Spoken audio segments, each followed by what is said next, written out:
da na fara jin alamomi irin na so, sai na fara tanadin kalmomin da za ki so, amma tsoro ya hana ni na yi walgi na ƙara so. Kullum kanki nake ta ɗaukar da ko na so, na gaza ƙaurace wa layin silarki ne.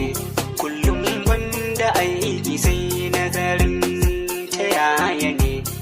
zan sanar da ke muradina na gaske ne. Wayo na mato a kan sanyi ki mai adan zani, andin layin da kike yawan bin sanna da gun zama, kan ki zo nake zuwa kau da kishi sai korama, amma da kin wuce ni sai kuka jiki ya ɗau zuma har a gida